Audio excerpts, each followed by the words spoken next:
Selamat datang di channel Pemuja Malam. Jangan lupa like, share, and subscribe ya. Terima kasih.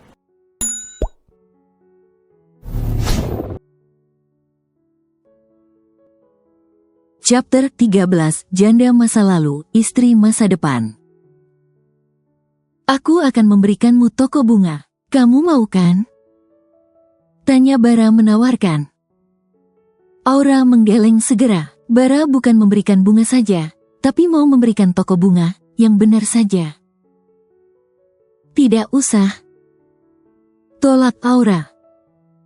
Tidak apa, aku akan menghubungi pemilik toko bunga. Aura meraih ponsel Bara, agar pria itu tidak bisa menelepon. Sayang, aku bilang tidak. Tegas Aura. Itu hadiah dariku untukmu. Aku pulang naik ojek saja. Aura yang kesal akan membuka pintu mobil. Pria itu terus memaksanya, padahal ia sudah menolak. Bara menahan tangan Aura, mana rela wanita itu pergi begitu saja. Sayang, maaf, tapi aku hanya ingin kamu bahagia. Aku bisa bahagia bukan karena itu. Aura membuang pandangannya. Ketemu kamu saja aku sudah bahagia.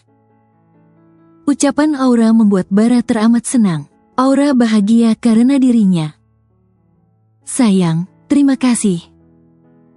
Bara menarik Aura padanya, memeluk wanita itu dengan erat. Aku mau pulang. Ucap Aura, berada di dekapan pria tampan itu membuatnya sesak. Pelukannya terlalu erat. Kita pergi sebentar ya.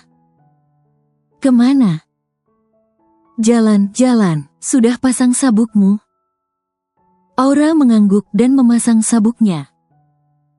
Selama perjalanan, Bara dan Aura saling melempar senyuman. Pria itu juga menggenggam tangannya. Tangan Bara terasa hangat. Kenapa kemari? Tanya Aura menahan tangannya. Mereka kini berada di toko jam tangan.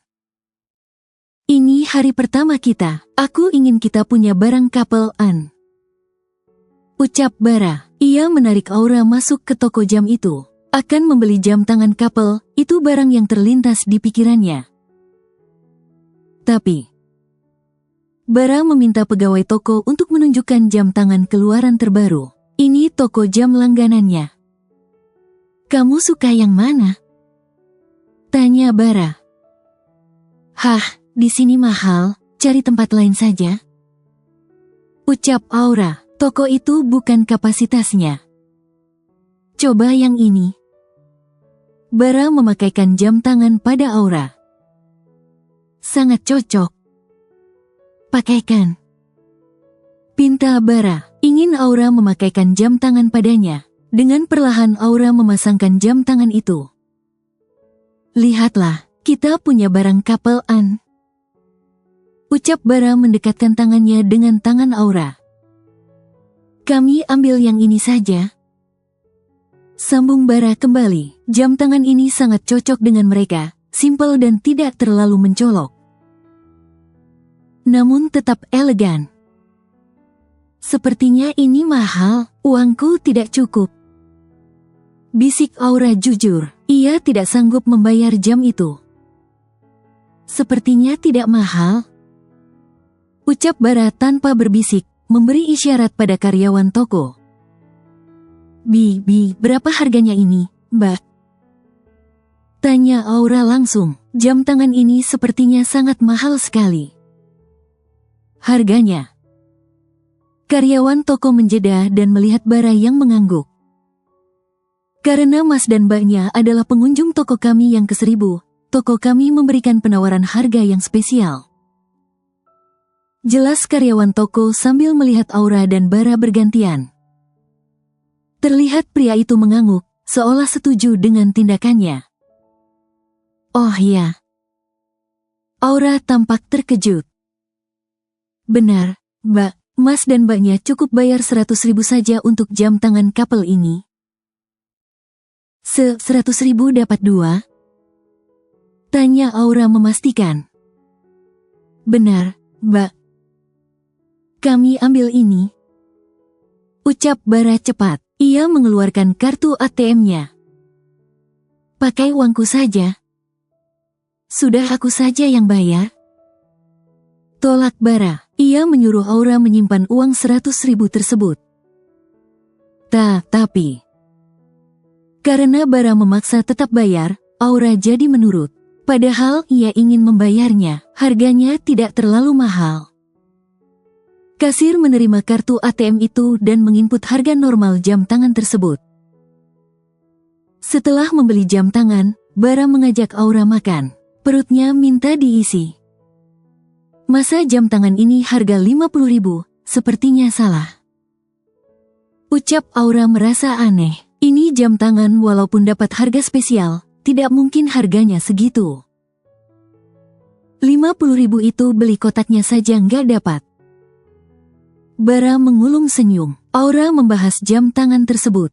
Tak percaya harganya semurah itu. Mungkin trik marketingnya. Aura diam menatap tangan itu. Jamnya sangat bagus dan talinya sangat lembut. Beruntung sekali mendapat jam tangan ini dengan harga murah. Kamu mau es krim? Tanya Bara menawarkan. Ia mengalihkan topik. Aura menggeleng. Ia sudah kenyang. Sepiring nasi goreng telah ludes. Ayo, pulang.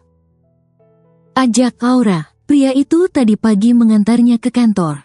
Dan hari sudah hampir gelap belum pulang juga. Bara bisa kecapean. Baiklah. Ucap Bara menurut. Aura mungkin lelah karena pulang kerja langsung pergi dengannya. Mana tadi wanitanya sempat lembur lagi.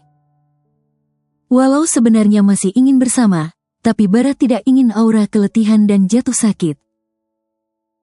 Di perjalanan, Aura melirik Bara. Kenapa lihatin aku terus, aku tampankan? Tanya Bara melihat ke arah sang kekasih sejenak, lalu kembali fokus menyetir. Apaan sih, pede amat? Sanggah Aura, ia tidak berpikir begitu. Loh, aku kan memang tampan, makanya kamu suka sama aku? Bara masih dengan mode pedenya. Kapan aku bilang begitu? Tadi pagi. Aura membuang wajahnya, ia jadi malu. Tadi pagi bukannya menjawab dengan kata-kata, malah dengan tindakan. Bara memberhentikan mobil di depan rumah Aura. Terima kasih telah mengantarku. Ucap Aura sebelum turun. Bara mengangguk. Jangan tidur malam-malam. Pesannya. Aura mengangguk dan turun dari mobil. Ia lalu melambaikan tangan mengiringi mobil yang sudah melaju pergi. Setelah mobil tidak terlihat lagi, Aura masuk ke rumah. Senyumnya terus merekah, bahagianya dia hari ini. Bara masuk kamar. Ia meletakkan sebungkus roti pemberian Aura di dalam laci. Lalu masuk ke kamar mandi. Akan membersihkan diri. Beberapa saat kemudian, Bara sudah selesai mandi. Ia berbaring sambil menatap ponselnya. Akan menelepon Aura untuk mengucapkan selamat tidur mimpi yang indah. Halo, sayang. Ucap Bara begitu teleponnya tersambung. Halo, kamu sudah sampai rumah? Sudah, ini juga sudah mandi. Kamu lagi apa ini? Lagi terima telepon. Bara jadi senyum, tak ada yang salah dari jawaban Aura. Oh iya. Ucap Aura, ia akan membahas statusnya. Tadi saat bersama pria itu, malah lupa. Ada apa? Tanya Bara. Itu, umur kamu berapa sih? Tanya Aura. 33. Aku nggak sopan dong, manggilnya kamu-kamu. Ucap Aura merasa tidak enak hati. Pria itu ternyata lebih tua darinya. Santai saja. Bara tidak masalah. Aku panggil Mas boleh? Bara mengangguk. Boleh, terserah kamu mau manggil apa, Mas, sayang, Cinta, Hani, atau panggil papa pun boleh. Nanti aku panggil kamu mama. Ih, apaan sih? Ucap Aura geli tapi tetap tertawa juga. Masa panggilan mereka seperti itu? Bara ikut tertawa. Jika mereka menikah, ia akan memaksa Aura dengan panggilan itu. Apa Mas Bara sudah pernah menikah? Tanya Aura mulai memancing. Usia pria itu sudah matang, mungkin saja Bara seorang duda. Harapnya sih begitu. Aku belum pernah menikah. Jawab Bara. Senyum Aura pun memudar. Pria itu bukan duda, masih pria lajang. Aku sudah pernah menikah. Ucap Aura lalu membuang nafasnya yang berat. Ini saatnya memberitahu statusnya. Kamu sudah pernah menikah? Tanya Bara memastikan. Ia cukup kaget. Aku janda. Ucap Aura akhirnya. Ada kelegaan setelah mengatakannya, meskipun tidak tahu bagaimana tanggapan pria itu. Nada bicara pria itu terdengar kaget. Aura hanya bisa pasrah. Yan, janda. Bara masih memastikan. Iya, aku Yan. Panggilan pun berakhir. Loh. Aura menatap layar gelap ponselnya dengan mata berkaca-kaca. Aura meringkuk di tempat tidur, ia masih menunggu Bara menghubunginya. Waktu sudah menunjukkan pukul 11 malam. Setelah ia mengatakan statusnya yang janda, Bara mengakhiri panggilan begitu saja. Aura tidak mengerti harus bagaimana. Apa menelepon pria itu, bertanya kenapa tiba-tiba panggilan berakhir, atau apa mungkin saja karena sinyal yang tidak bagus. Tapi, jika masalah sinyal, seharusnya Bara menelepon kembali.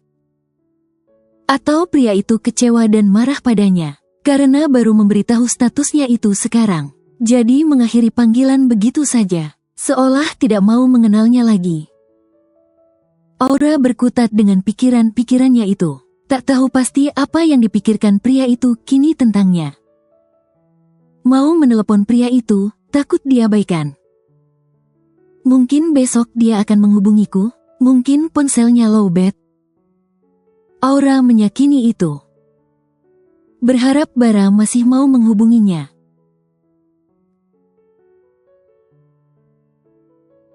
Aku sudah pernah menikah. Ucap Aura dari seberang sana. Kamu sudah pernah menikah? Bara kaget, wanita itu sudah pernah menikah sebelumnya. Aku janda. Yan, janda. Bara sangat terkejut. Aura masih sangat muda, masa sudah janda? Mendengar pintu terbuka, Bara refleks mengakhiri panggilan. Ia tidak mau percakapannya didengar orang lain. Bara, kenapa kau belum bersiap? Tanya Robi begitu masuk ke kamar itu. Apa kau tidak bisa mengetuk pintu? Ucap Bara kesal sambil melempar ponselnya ke bantal. Robi masuk begitu saja. Kita bisa ketinggalan pesawat, cepatlah kau siap-siap. Ucap Robi. Bara masih berada di tempat tidurnya. Astaga. Bara menepuk jidatnya. Ia lupa bahwa besok ada pekerjaan keluar kota yang harus segera diselesaikannya. Ia malah melupakan itu. Kenapa kau tidak bilang sebelumnya? Bara pun bangkit dari tempat tidur. Tadi pagi aku sudah mengatakannya. Robi membela diri, mana mau disalahkan. Bara pun bersiap mengemasi barangnya dan memasukkan ke dalam koper. Ia tergesa-gesa sekali. Selang beberapa jam kemudian, Bara sudah sampai di luar kota. Ia menginap di sebuah hotel. Hari sudah menunjukkan pukul 1 malam, Aura pasti sudah tidur. Aku janda. Ucapan Aura kini tergiang-giang di telinganya. Ia mengingat ucapan terakhir wanita itu. Gara-gara Robi masuk tiba-tiba, ia jadi mengakhiri panggilan begitu saja. Aura pasti jadi kepikiran, jika ia mengakhiri panggilan itu karena tidak terima dengan status Aura. Kenapa kalau janda, aku mencintainya? Janda itu hanya masa lalunya dan masa depannya jadi istriku. Bara tersenyum sambil membayangkan mereka bersanding di pelaminan. Pria itu akan menerima Aura apa adanya, karena Aura wanita pilihan. Pilihan hatinya. Bara pun merogoh kantong celananya, ia akan mengirimi Aura pesan. Mengabarkan jika ia mendadak dinas keluar kota dan mereka untuk sementara tidak bisa bertemu. Sekaligus akan meminta maaf karena tiba-tiba mengakhiri panggilan begitu saja. Karena temannya yang mendadak masuk ke kamarnya. Mana ponselku? Bara tidak menemukan ponselnya di saku celana. Pria itu bangkit dan menarik selimut, tapi tidak menemukannya. Ia pun mencari di sekeliling kamar itu dan juga membongkar kopernya, tapi tidak ada juga. Apa ponselku hilang? Batin Bara, mungkin ia kecopetan saat perjalanan kemari. Tak lama, Robi menguap sambil menelepon ke nomor Bara, memastikan ponsel itu ada di mana, mungkin tercecer di sekitar kamar hotel itu. Aktif. Ucap Robi memberitahu. Bara menajamkan pendengarannya, memastikan suara di kamarnya. Tapi ternyata tidak ada suara deringan ponsel. Di mana ponselku, Bi? Tanya Bara kesal. Ponselnya telah hilang. Bagaimana caranya ia menghubungi sang kekasih? Mana sedang di luar kota. Mana aku tahu, di mana kau letak tadi? Apa mungkin kau tidak membawanya? Ketinggalan di rumahmu? Coba ingat-ingat lagi. Ucap Robi mengingatkan. Bara yang punya ponsel, mana dia tahu ponsel itu di mana? Bara mengingat terakhir kali memegang ponsel saat Robi tiba-tiba masuk ke kamarnya. Dan setelah itu, ia tidak ingat lagi. Telepon mamaku sekarang. Pinta Bara. Ia akan meminta tolong pada mamanya untuk melihat ponselnya di kamar. Mungkin memang benar ketinggalan di rumah. Karena tadi ia sangat tergesa-gesa berangkatnya. Jika tidak ketinggalan di rumah, kemungkinan hilang selama perjalanan. Astaga, ini sudah jam berapa? Bar, mamamu sudah tidur loh. Tolak Robi merasa segan, mengganggu parubaya itu istirahat. Bara menatap tajam dan terpaksa Robi memberikan ponselnya, membiarkan pria itu menelepon sendiri. Sekali, 2 kali, 3 kali. Panggilan itu tidak diangkat, mamanya memang sudah tidur. Kemana mama? Gumam Bara, sudah beberapa kali ditelepon juga. Mamamu sudah ke alam mimpilah? Robi yang menjawab. Besok saja kau telepon mamamu? Saran Robi, ia sudah mengantuk. Aku harus memastikan ponselku ketinggalan di rumah atau hilang. Ya sudah, besoklah itu diurus ponselmu kalau hilang. Ucap Robi sambil kembali menguap. Bi. Bara tidak terima. Besoklah kau telepon mamamu. Kalau hilang besok aku urus. Ucap Robi berjalan keluar kamar Bara. Ark. Bara kesal, ia tidak bisa menghubungi Aura. Pagi pun menjelang. Oh, ini ada di atas tempat tidur. Ucap mama meraih ponsel tersebut. Pagi-pagi Bara menelepon untuk menanyakan ponsel itu. Oh, syukurlah. Bara bernafas lega, ponselnya tidak hilang, tapi ketinggalan di rumah. Kenapa kamu bisa meninggalkan ponsel, Bara? Mama menggelengkan kepala. Semalam aku mendadak perginya, Ma. Robi mendadak memberitahukan padaku. Ucap Bara sambil melirik sang teman. Robi yang sedang sarapan mencibir mendengar itu. Seenak Bara menyalahkannya, padahal pria itu yang tidak mendengarkan ucapannya. Ya sudah, Ma, tolong simpankan ponselku di laci. Ucap Bara. Ya, sudah. Mama mengangguk. Aku lanjut dulu, Ma. Iya, baik-baik kamu di sana. Cepat selesai masalahnya. Kamu jangan telat makan juga. Saran Mama mengingatkan putranya kalau sudah bekerja sering lupa makan. Siap, Ibu Suri. Jawab Bara dengan semangat. Mama mendengus mendengarnya, lalu mengakhiri panggilan. Bara, belum lagi tua sudah pikun. Ledek Mama, putranya bisa meninggalkan ponsel, benda yang penting. Mama membuka laci dan akan meletakkan ponsel, tapi ia terkejut melihat lacinya. Astaga, si Bara jorok. Mama melihat di laci ada roti yang dikerubungi semut. Bibik. Panggil Mama pada pekerja rumah. Iya, Bu. Si Bibi pun masuk ke kamar Bara. Bik, tolong dibersihkan laci itu. Buang saja rotinya, Bik. Si Bara jorok, sisa roti malah disimpan. Mama tidak habis pikir dengan putranya. Baik, Bu. Bibik pun menurut dan membuang roti tersebut ke tong sampah, lalu membersihkan laci tersebut.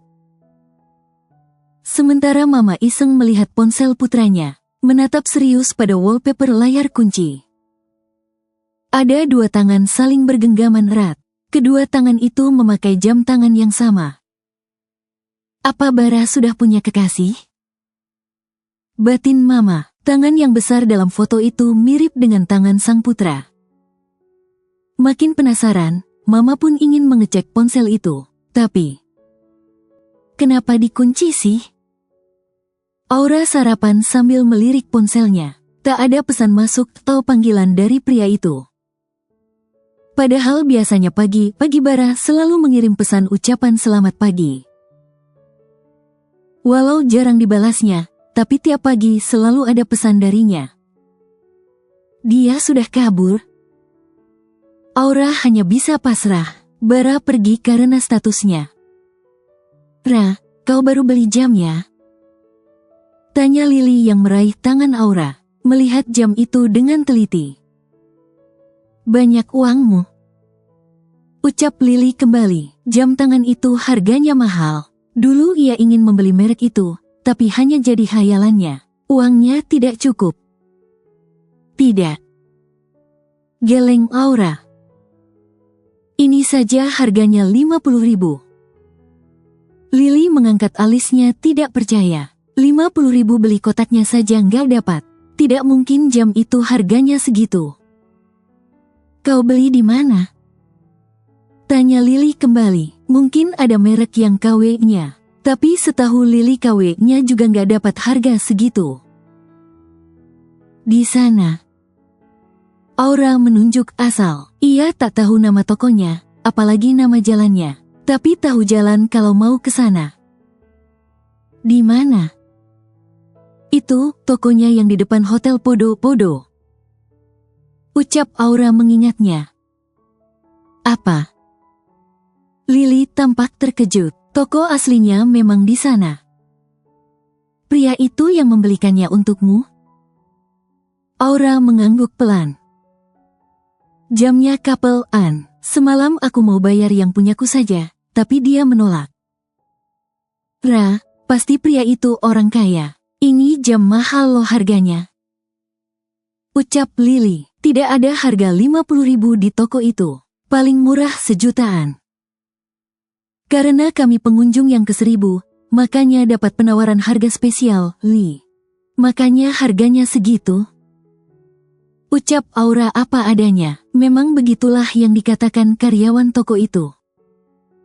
Lili tampak berpikir, sedikit mengiyakan. Bersambung.